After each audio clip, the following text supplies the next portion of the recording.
I'm Bill Cave with Fairway Independent Mortgage Corporation. I'm a reverse mortgage specialist with Fairway, and I hope I find everybody well today. We're in the midst of the coronavirus. I'm not really going to go on about that. That's plenty on the news, lots of advice on how to deal with the situation. I'm dealing with it myself. But I wanted to share a story with a client today that is very symbolic and brings to light a lot of the things that I counsel people on when I meet with them. It has to do with a widow. She's 71 years old. She was recently laid off of her job due to the coronavirus, of course.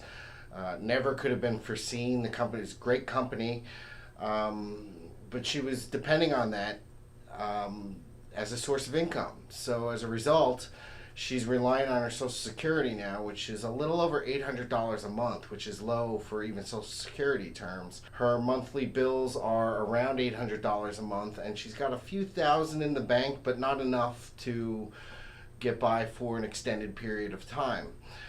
She has a lot of equity in her house, but the issue was residual income for a home equity conversion mortgage, which is a reverse mortgage. You need to have residual income similar to like a VA loan.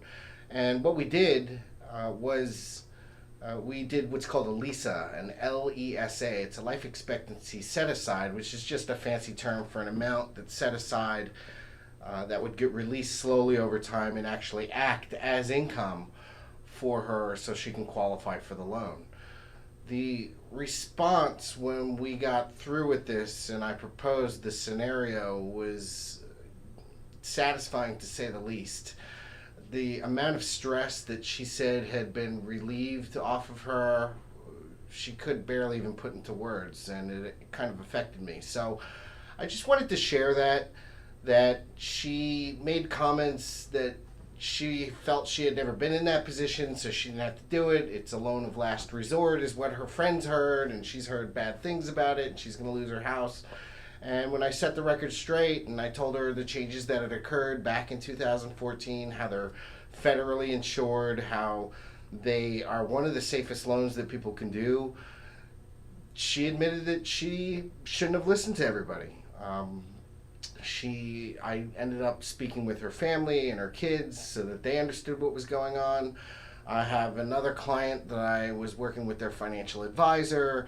They're doing several $100,000 Roth conversion to turn what was a 10 to 15 year burn rate in their assets to almost a reoccur. Inevitably, it's going to extend on for the duration. A reverse mortgage is not a loan of last resort, and a lot of my clients now are actually positioning and working with me for when the coronavirus actually passes, so that they're in a good position and they realize that it's not always something that you have to wait for.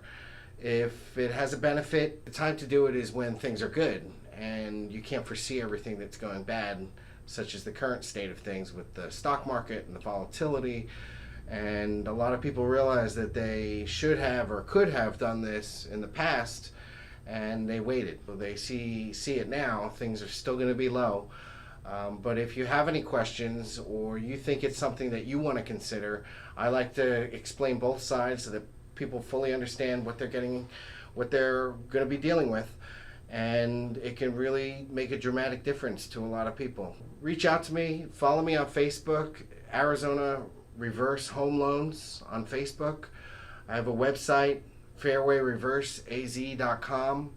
You can read about my bio, my background, what I do, but I'd like to take an individual approach with everybody's situation because they're all different. I hope to hear from you. Thanks very much.